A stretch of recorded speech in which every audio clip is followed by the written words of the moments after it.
once in a lullaby. Ooh, somewhere over the rainbow, skies are blue.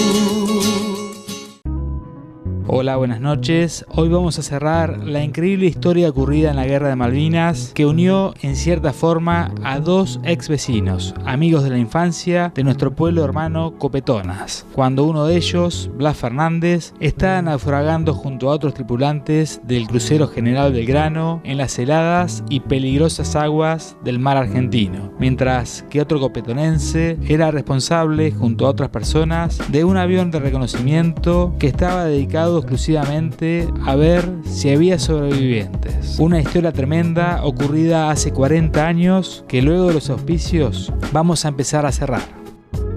Auspicia este programa Transporte Diego, de Diego Bertone. Información del Honorable Consejo Deliberante de Coronel Dorrego. Se declaró en el ámbito de Coronel Dorrego a mayo como el mes del bullying y del acoso escolar. Una broma deja de ser graciosa cuando alguien más sufre. Basta de bullying, no te quedes callado. Comunicate con la línea telefónica nacional al 0800-222-1197 para asesoramiento sobre convivencia escolar. Ordenanza 4101/21.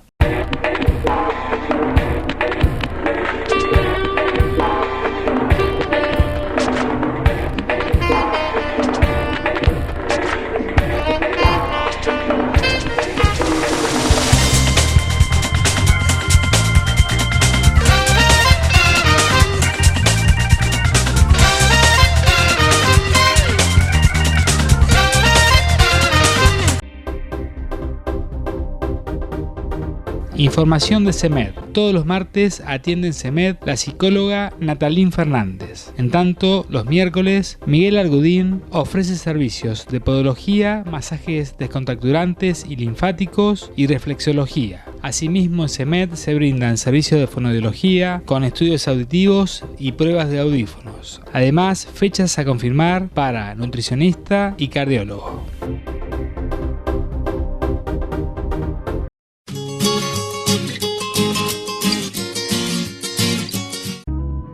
La semana pasada comenzamos a recordar parte de lo ocurrido hace 4 décadas, cuando dos copetonenses se vieron más hermanados que nunca tras el hundimiento del ala General Belgrano. Uno de ellos estaba naufragando en alta mar, era uno de los 700 sobrevivientes que estaban muriéndose de frío en las heladas aguas del mar argentino, mientras que otro tenía la presión y la misión de intentar encontrar sobrevivientes. Uno era Blas Fernández, el otro José Alberto Cookie Andersen, viejos amigos de Copetonas que sin saberlo estaban luchando allí a miles de kilómetros de su pueblo natal, lucha que finalmente para ellos salió de la mejor manera. Pero bueno, mejor sigamos escuchando a José Alberto Andersen, quien nos contó en el último programa que él formaba parte del segundo avión de reconocimiento que salió en búsqueda de sobrevivientes. El primero no había podido divisar ninguna balsa, pero sí trajo la certeza de que, aunque sea, no había buques ingleses que pudieran atacarlos.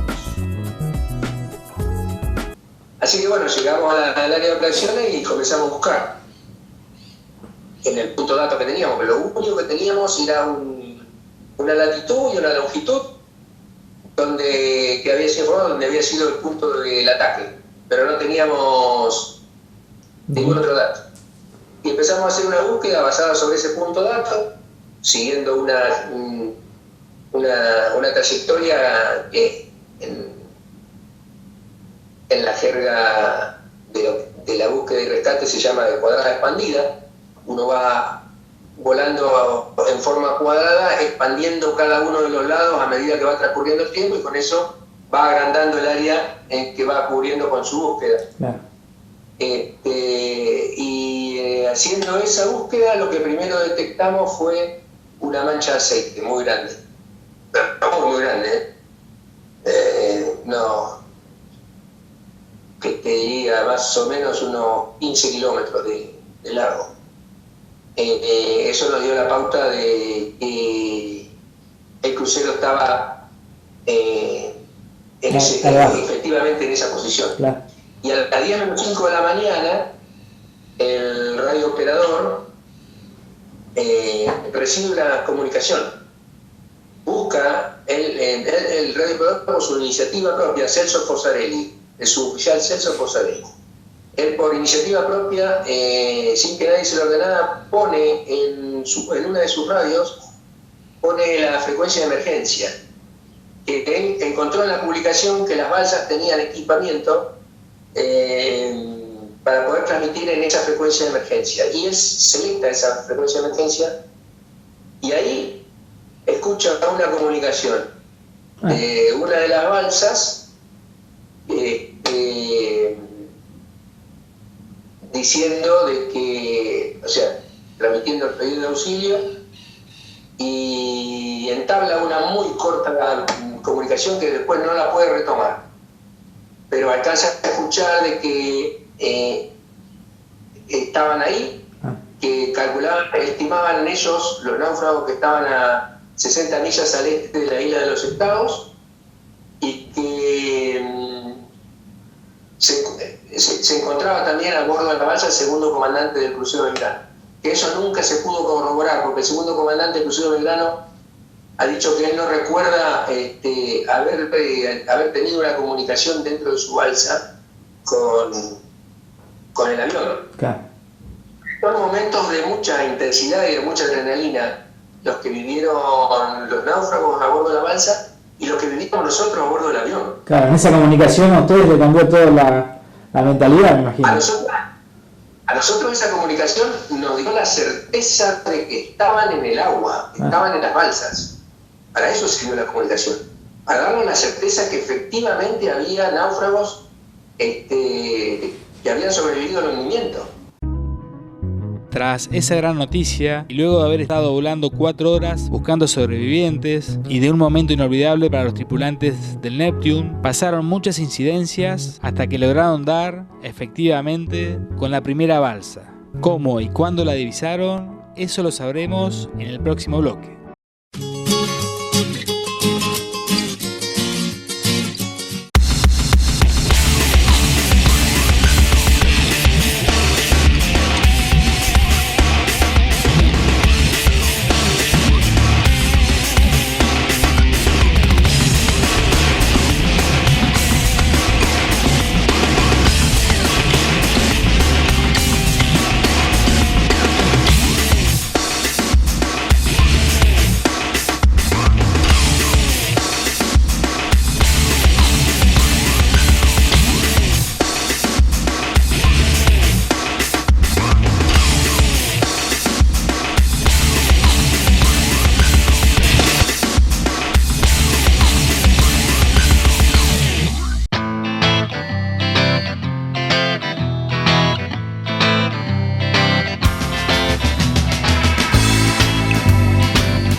Continuamos cruzando este puente con la historia, con el relato de José Andersen Cookie para sus amigos de Copetonas, quien nos estaba contando cómo encontraron algunas de las balsas diseminadas en el mar con los sobrevivientes del Ala General Belgrano. Una misión heroica que llevó 7 horas de vuelo y muchísimo riesgo. Cookie ya nos había contado que tras 4 horas de vuelo de reconocimiento habían detectado el lugar donde estaba hundido el crucero y que también habían tenido una comunicación clave con una de las balsas, por la cual después de muchas horas se pudo confirmar que había sobrevivientes del crucero. Pero más allá de esa confirmación, el rescate en medio de un mar inmenso, de una gran tormenta y con tropas enemigas cercanas, no fue inmediato. Hubo varias incidencias en el medio, mucho peligro como les dije, y esto nos relata uno de los testigos de ese hecho heroico ocurrido hace 38 años, pero que jamás se va a olvidar.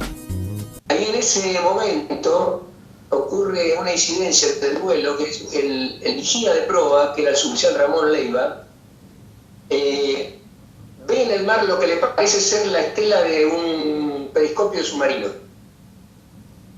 Eso modificó completamente la situación, porque los dos buques que estaban en zona no estaban muy cerca de ahí, estaban a 60 millas del lugar donde estábamos volando nosotros. Los buques automáticamente nos dieron la orden de iniciar la táctica antisubmarina. El Electro, como te había dicho al principio, era un avión que tenía capacidades antisubmarinas. Y bueno, entonces el buque, el destructor Piedrabuena, cuyo comandante era el comandante en escena de acción, era el que ordenaba a todas las unidades que estaban en el área, nos ordena a nosotros iniciar todas las tácticas que tendieran a localizar y destruir ese submarino. Y bueno, empezamos con eso nosotros, hasta que de alguna forma logramos determinar que no se trataba de un submarino. Eso fue porque en un determinado momento, mirando la carta, me doy cuenta de que las profundidades que habían en ese lugar donde estábamos buscando eran más o menos, oscilaban alrededor de los 4.000 metros de profundidad. Y cuando hay tanta profundidad, como es en ese área, hay todas las profundidades oscilan entre los 3.500 y 4.200 metros de profundidad. Cuando hay tanta profundidad, la curva de los rayos sonoros que produce cualquier emisor, una hélice, el motor de un submarino, lo que sea, en el agua, esa curva, el rayo del sonido, por el descenso de la temperatura en el agua, tiende a curvarse hacia abajo. Pero cuando hay suficiente profundidad, la presión que ejerce la columna de agua sobre el rayo sonoro lo tuerce hacia arriba y lo saca a la superficie nuevamente a una distancia de donde está la fuente emisora, a 30 millas. La repite a 30 millas. Y ahí mirando eso, me doy cuenta de eso, y teníamos los buques propios a 60 millas de distancia. Y el manual decía que ese fenómeno se podía repetir tantas veces como fuerte sea como fuerte sea la señal de la fuente emisora. Y el motor y la hélice de los buques nuestros, evidentemente, eran una fuente de emisión muy alta, no como la de un submarino que normalmente trata de... El submarino es muy discreto, el submarino hace muy poco ruido, pero en cambio los buques hacen mucho ruido. Y se me ocurrió de que podía hacer eso. Ahí el comandante me pregunta a mí, Pérez Roca, me pregunta qué le sugería hacer. Le digo, bueno, vamos hasta donde están los buques propios, tiremos allí una sonoboya. La sonoboya es un elemento que el avión lanza, que consta de un micrófono y una antena. El micrófono recibe la señal sonora que hay en el agua. Todo eso se desarma en el momento que la sonoboya cae a la superficie del agua. Baja un micrófono, ese micrófono recibe las señales de audio, puede hasta recibir sonidos de carlúmenes, y a través de un sistema que tiene la misma sonoboya, convierte esa señal de audio en señal de radiofrecuencia, y con una antenita que está en la parte donde está flotando, emite, es como si fuese una radio, emite una señal. Esa señal la captaba nuestro avión, esa señal de radiofrecuencia la captaba nuestro avión, y el equipo que teníamos a bordo la transformaba de nuevo en una señal de audio que la podía escuchar un operador, y en una señal mecánica, en una aguja que iba marcando en un papel la señal, el tipo de señal que iba recibiendo. Y con esos datos uno podía determinar de qué se trataba. podrías llegar, si vos tenías la base de datos adecuada, hoy los norteamericanos lo tienen eso, teniendo la base de datos adecuada, vos podés determinar si es un submarino, vos podés determinar qué submarino es.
Decíamos que no fue nada sencillo encontrar balsas en el medio del mar a unas 240 millas náuticas al sureste de Ushuaia, y menos en el medio de una tormenta tremenda. Hasta el momento, como nos viene relatando José Andersen, tras 6 horas de vuelo, a las 12 de la mañana, los integrantes del Neptune, que detectó las primeras balsas de Belgrano, entraron en lotería. Se estaban quedando sin combustible, es decir, si continuaban con la búsqueda, probablemente no podrían regresar a la base.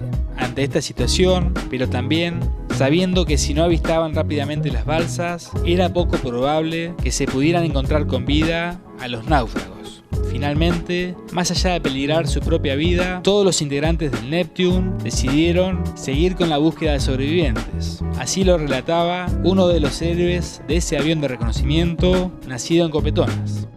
Y bueno, al degradarse eso, esa posibilidad de submarino, el buque Piedrabuena nos ordena nuevamente retomar la búsqueda de los fantasmas. Para esto ya eran como las 11:30 de la mañana. Y poquito tiempo después de eso, nuestro avión entra en lotería. ¿Qué significa eso? Lotería era la forma de definir el momento en que el avión, no solamente el nuestro, sino cualquier avión dentro de la jerga de aeronaval, entraba en lotería cuando en un determinado momento y a una determinada distancia de la costa, de la base, el avión contaba con el combustible exacto que necesitaba para iniciar el regreso y llegar seguro aún cuando le fallara alguno de los dos motores que tenía. Eso era válido básicamente o únicamente para los motores que funcionaban a pistón, como era el caso con motores a pistón, como era el caso de nuestro avión. En los motores a hélice con motor a pistón.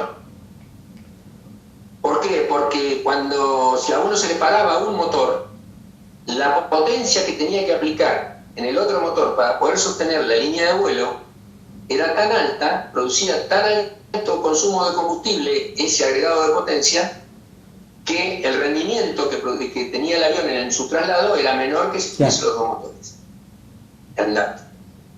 Entonces, eso exigía estar muy atento a la cantidad de combustible que uno tenía disponible, porque a partir de ahí, si un motor se paraba, el consumo para poder regresar aumentaba y había que contar con el combustible necesario para llegar.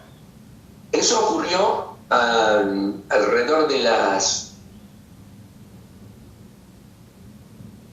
11:30, 12 menos cuarto del mediodía. Habían despegado a las 7 de la mañana, me había dicho, o 6. Habíamos despegado a las 6 de la mañana. 6 de la mañana. O sea, 6 de la mañana. Ya sí, y eso debe haber ocurrido aproximadamente a las 5 horas y media, 6 horas de vuelo. Entre las 5 y 6 horas de vuelo. De hecho, yo le digo cuando el ayudante mecánico, que era el que llevaba el control del combustible consumido, porque los instrumentos de cantidad de combustible en el tanque no andaban, no eran confiables. El mecánico llevaba el control de combustible consumido con otro instrumento que era un poco más preciso que se llamaba flujómetro, que era un indicador de la cantidad de combustible que vos estás consumiendo por hora, por minuto. Es instantáneo. Y él se tomaba el trabajo de ir llevando anotando en una libretita la indicación del flujómetro que iba dando cada momento. Y con eso iba anotando la cantidad de combustible consumido y restando de lo que teníamos para haber salido, iba sacando el combustible que nos iba quedando. Cuando a mí el mecánico me dice la cantidad de combustible que quedaba, y yo sabiendo por mi carta de navegación, sabiendo a la distancia que estábamos, cuánto tiempo necesitábamos de regreso, fue cuando le informo al comandante: señor, estamos en lotería. El deber en ese momento era regresar, iniciar el regreso. Ahí me acuerdo, esto yo se lo cuento a la Armada Argentina cuando me hace todo el interrogatorio.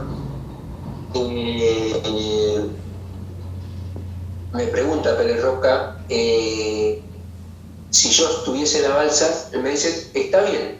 Dice: pero si usted estuviese en la balsa, ¿no le gustaría que lo sigan buscando? Y sí, señor. Pero mi deber como oficial de control operativo y navegante que cumplía esa función a bordo del avión es informarle de que estamos en lotería. Ya. Y ahí Pérez Roca, el avión tenía un sistema donde cuando uno hablaba, si selectaba para toda la tripulación escuchaba en sus auriculares la comunicación interior del avión, la interna del avión, el interphone se llama. Y entonces Pérez Roca le pregunta a toda la tripulación si había alguno de que se opusiera a permanecer en zona. Nadie dijo que no, y seguimos ahí. Ahí había habido una comunicación interna entre el piloto y el copiloto, donde hablaron de algo que era lógico. Si nosotros no lo encontrábamos, pasaba una noche más en el mar, se ampliaba muchísimo el área de búsqueda, o sea, iba a ser mucho más complicado al día siguiente encontrarlos. Estaba descartado que si nosotros nos íbamos de ahí, al poco tiempo se hacía de noche y no iba a haber alguna posibilidad se disminuía la posibilidad de encontrarlos. Claro, ya habían pasado 30 y pico horas. Y un mayor tiempo en posición en esas condiciones, aún encontrándolos, las posibilidades de morir se multiplicaban. Claro. Todo eso lo discutieron, según después contaron, lo discutieron en la cabina, y por eso, a raíz de eso, fue la decisión de permanecer en el área. Y seguimos buscando hasta la 1:20 de la tarde que los encontramos.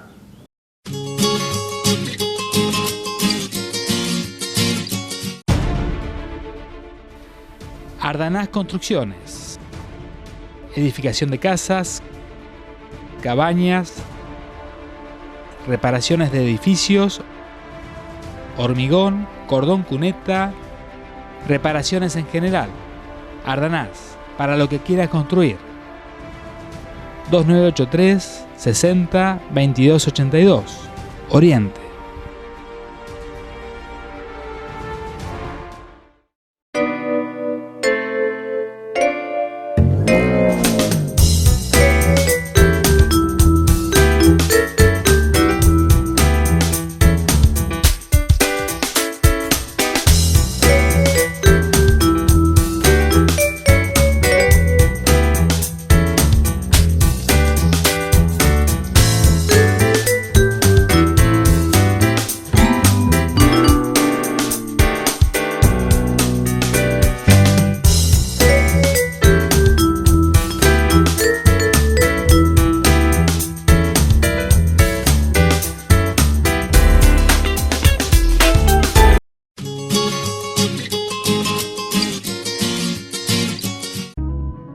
Seguimos rearmando, seguimos recordando la historia de Blas Fernández y de José Andersen a través de entrevistas que hiciéramos entre el año 2019 y el año 2020, tratando de unir la historia de dos vecinos de Copetonas que el destino unió más que nunca tras el hundimiento del Belgrano.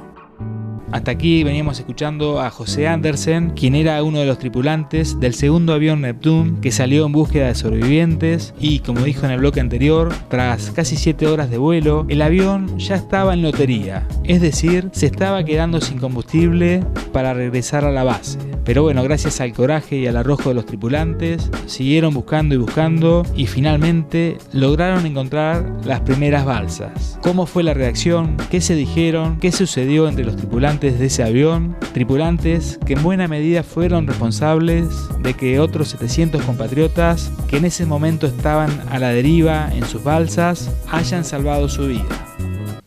Y seguimos buscando hasta las 1:20 de la tarde que los encontramos. O sea que fue también con un poco de, incluso yo calculo que un poco de temor de qué pasaba si no lo encontraban ya, porque por el tema de combustible, por todo, digamos, era pensar. ¿Y cómo fue que...? Cuando los avistamos, los avista el suboficial Leiva, que estaba, el suboficial Ramón Leiva era el vigía de proa, volaba en la punta del avión, realmente un lugar muy desagradable para volar, porque es una cabinita muy chiquitita, rodeada toda de plástico transparente, plexiglas se llama, con un asiento y nada más. Y está en la punta del avión, abajo de la cabina del piloto y el copiloto. Vas pegado al agua ahí sí que vas pegado al agua. Y jugado a la pericia del piloto. Claro. ¿Tienen algo para avistarlo? ¿Algún instrumento? No, los ojos nada más. Los ojos. Solamente sus ojos y su atención puesta en la superficie del mar, nada más. Después de estar... No había nada, o no había otra cosa. Una balsa no produce un reflejo a la onda radar, porque no es metal. Claro. Entonces el radar no nos servía para nada. Para encontrar un náufrago el radar no nos servía. Las balsas tienen unas pantallas de aluminio que las pueden izar, las pueden poner, entonces eso ayuda a que si uno está buscando con un radar tenga el reflejo de esa pantalla. Pero bueno, no teníamos nada más que la vista puesta atenta en el mar de los vigías y del piloto y el copiloto, que eran los que podían mirar para afuera. Claro. Había un vigía en proa, que era Ramón Leiva, un vigía en popa, que era Carlos Soria, el más joven de la tripulación, Juan Carlitos Soria, y el radio operador, los dos pilotos y el mecánico que iban en la cabina y que podían ver a través de sus vidrios, y el radio operador tenía también una ventanita chiquitita al costado, por donde también ayudaba a ir mirando. Después de 7 horas, si no me equivoco, lograron verlo, o sea, me imagino el cansancio y el estrés, ¿no? Que sería todo eso, ¿no? Hasta que lo lograron ver. Sí, 7 horas y media estábamos en el aire, 7 horas 20, digamos, si pegamos a las 6 de la mañana, 7 horas 20, estábamos ahí cuando los vimos. A esa hora el vuelo del Proni había aterrizado ya, a las 7 horas y media. Y nosotros estábamos ahí. Para colmo, yo que era oficial de control operativo, en el caso de avistar tenía que hacer dos cosas. Tenía que congelar las posiciones en el navegador Belete Omega, que tenía bastante error, no era como ahora que es navegadores satelitales, era un Belete Omega que funcionaba con señales de antenas que hay alrededor del mundo, y tenía que lanzar marcas humosas. Las marcas humosas son como pequeñas bombitas que cuando toman contacto con el agua salada comienzan a emitir un humo. Causa la reacción química con el agua salada y comienzan a largar un humo. Eso le ayuda al piloto a volver sobre el mismo punto donde pasó. Y además, como cosa adicional, le daba a los náufragos la seguridad de que los habíamos visto. Si veían una marca de humo en el área donde ellos estaban, tenían la seguridad que el avión efectivamente los había visto. Bueno, cuando Leiva dice balsas a la vista, a la tripulación, el piloto y copiloto, después que Ramón dice balsas a la 11 y los pilotos dicen a la vista, los suboficiales que yo tenía al lado, que era el de guerra submarina y el de radar, el radarista, se desataron de su asiento y empezaron a saltar de alegría y a abrazarse. Y bueno, yo me sumé también. me desaté y me empecé a abrazar con ellos. Lo único que atiné a hacer antes de desatarme fue a congelar la posición del navegador, pero me olvidé de lanzar las marcas humosas. Y eso nos costó 25 minutos más de vuelo en el área. Claro. Porque el navegador no era una posición precisa, como te había dicho recién. Y el mar estaba extremadamente increpado, había olas de 7, 8 metros de altura. Claro. Entonces vos veías, el momento que uno veía la balsa era un instante, porque al instante siguiente Desaparecía. Desaparecía. Claro. No, desaparecía, sí. Y nos llevó 20 minutos más poder volverlo a ver. Íbamos y volvíamos al punto que yo había congelado en el navegador hasta que finalmente lo vi. Y ahí sí, tiré un montón de marcas de humosas, pasamos por encima de la balsa haciéndole alabeos, de nuevo. En la primera pasada habíamos hecho laveo de ala, que eso también le demuestra al que está en la balsa de que fue visto. Ascendimos sobre las balsas, manteniendo siempre las balsas abajo nuestro para que el buque, que estaba a unas 60 millas de nosotros, pudiese ver el avión en su radar y de esa manera tener un punto exacto a donde se encontraban los náufragos. Y una vez que terminamos de hacer eso, pusimos prueba rigorante. Tras el corte, continuamos escuchando el apasionante relato de José Alberto Cookie Andersen, un héroe de guerra de copetonas.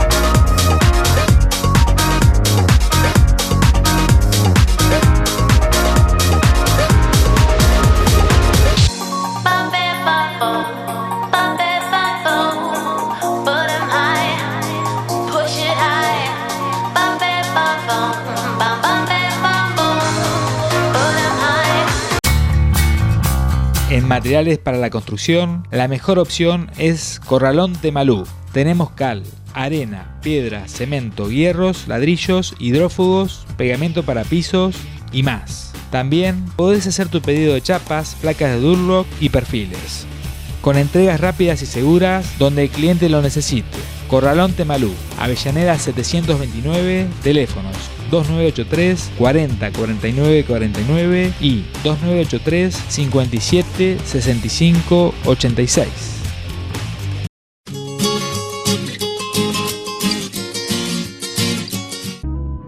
Cookie Andersen ya nos contó cómo fue el emotivo momento que vivió la tripulación del Neptune, tripulación que arriesgó todo para salvar a los sobrevivientes del Belgrano. Pero ahora nos va a relatar cómo hizo la tripulación para llegar prácticamente con el olor de combustible a la base de Río Grande. Sí, a esa altura del partido ya había un mecánico, Miguel Noel, que siempre cuenta él, que le decía a Pérez Roca: vámonos señor, vámonos de acá, que nos van a tener que venir a buscar a nosotros. Y sí, faltó muy poco para que ocurriera eso. Llegaron a lo justo, me imagino. Cuando llegamos a Río Grande, un tiempo antes de llegar, los indicadores de combustible en los tanques ya indicaban 0. Pero los motores seguían andando. Y en un determinado momento, el flujómetro de uno de los motores comenzó a oscilar. Eso quería decir que se estaba quedando sin combustible el tanque que estaba alimentando a ese motor. Entonces el mecánico, que era Oscar Rodríguez, el suboficial Oscar Rodríguez, un hombre de mucha experiencia y muy sereno, muy aplomado, cruza todas las llaves de combustible de tal forma de que el motor, cualquiera de los dos motores tomaran combustible de cualquier tanque, de donde hubiese. Claro. Y así aterrizamos. Cuando aterrizamos, él le ordena a su ayudante, al suboficial Miguel Noel, le ordena que vaya a sondear los tanques de combustible. y cuenta Oscar que lo miraba y veía que metía la sonda y la sacaba, porque se sondea estando arriba del ala. Y entonces dice, ¿qué pasa? Me dice, lo que pasa, suboficial, es que no marca nada la sonda, no hay combustible. Y bueno, no había combustible en ningún tanque. En el único lugar donde se encontró combustible fue en una caja donde está la bomba sumergida, que es la que manda el combustible a presión al motor. Ahí se encontraron, entre las dos cajas, una de cada motor, se encontraron 200 galones de combustible. 200 litros de combustible. Que eso daba para unos 10 a 15 minutos más de vuelo. Claro. Así que llegamos con lo justo total. Nosotros detectamos 12 balsas, prácticamente diría un poquito menos de la mitad de lo que realmente había en el agua. El resto de las balsas, bueno, con esa posición los buques ya se acercaron al lugar y comenzaron esa misma tarde, alrededor de las 4:30 de la tarde, más o menos 5, llegaron al lugar y ya empezaron a rescatar. Ya hubo rescatados que apenas estuvieron 24 horas en el mar. Ese es el gran logro de esta misión. Claro. Haber localizado tempranamente las balsas. Claro. Y en los días posteriores, el 5 de mayo y el 6 de mayo, y el 7, un avión Electra y un avión Fokker de la Armada también nos reemplazaron a nosotros. Y fueron ellos los que siguieron buscando en el área donde ya estaban los buques, y bueno, fueron los que terminaron de dar las distintas posiciones de las siguientes balsas que fueron encontrando y rescatándolas. José, bueno, pasado el tiempo, supo de la historia de Blas, que era uno de las personas que ayudó a rescatar, digamos, en cierta forma, ayudaron a ustedes, ¿no? Sí, obviamente que yo no sabía que Blasito estaba ahí abajo, como tampoco él sabía que yo estaba en el avión. Pero bueno, gracias a Jorge González, Cococho, un amigo también de Copetonas, un amigo común de Blasito y mío, él se encargó de que nosotros pudiésemos encontrar después de muchísimos años, desde que nos fuimos del pueblo. Él se fue en el 74 a la escuela mecánica, yo me fui en el 74 a la escuela oficial y nunca más nos volvimos a ver. Y nos volvimos a ver después de 30 años, en el 2012, para los 100 años de Copetonas. Ahí Cococho logró que nos encontráramos, la verdad que fue un momento muy, muy, muy emotivo. Luego de más de 9 horas de vuelo, se produce el milagroso encuentro entre los dos amigos hijos de este pueblo. Cookie desde el aire, enviando un rápido mensaje sobre la ubicación de las balsas para su rescate. Blas, desde una de las balsas, agradeciendo su presencia, aún sin saber ni uno ni el otro de la presencia del amigo. ¿Saben una cosa? Dios responde siempre, solo que Él tiene sus tiempos y momentos, que por ahí no son los que nosotros manejamos o deseamos. Él, con su inmensa sabiduría, entendió que ese encuentro, ese abrazo, no debía darse cualquier día, en cualquier momento ni en cualquier lugar. Debía ser en un día, lugar y momento especial.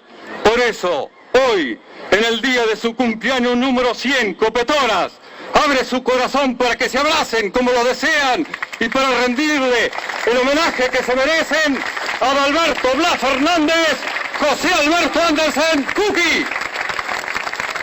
Aquí está Adalberto Blas Fernández. Vamos, Cookie. Convocamos a Cookie Andersen, como lo conocemos todos aquí. Dos hijos de la localidad, dos hijos del pueblo, que a través de esta vivencia, de este recorrido de vida, 30 años después, vamos al abrazo de dos héroes de Malvinas y son de Copetonas. Nos unió la angustia y el valor, desde el aire y desde el agua. Pasaron 30 años y este es el momento, el día y el lugar para este abrazo de un corazón abierto.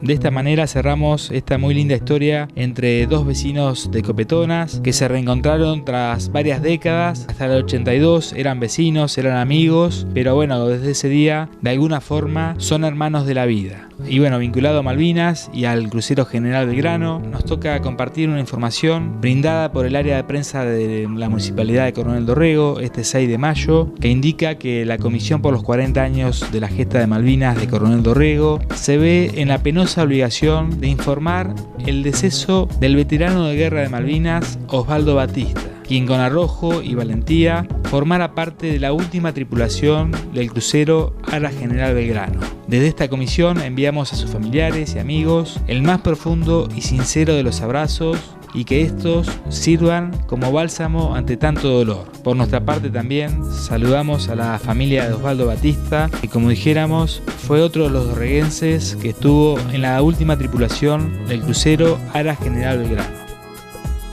Auspició este programa Transporte Diego, de Diego Bertone. Información de CEMED. Todos los martes atiende en CEMED la psicóloga Natalín Fernández. En tanto, los miércoles, Miguel Argudín ofrece servicios de podología, masajes descontracturantes y linfáticos y reflexología. Asimismo, en CEMED se brindan servicios de fonoaudiología con estudios auditivos y pruebas de audífonos. Además, fechas a confirmar para nutricionista y cardiólogo.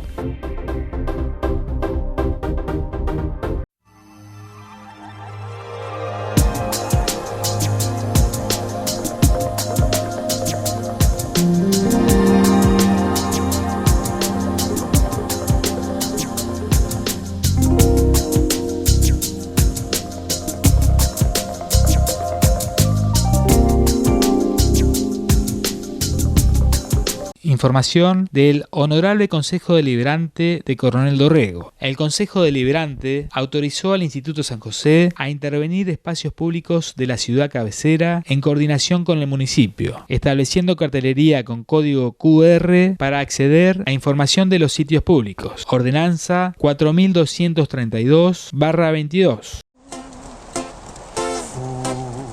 Fugaz pasa la vida a ti y a ti,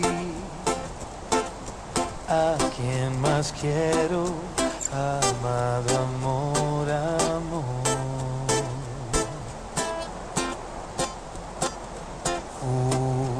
Fugaz porque es hermosa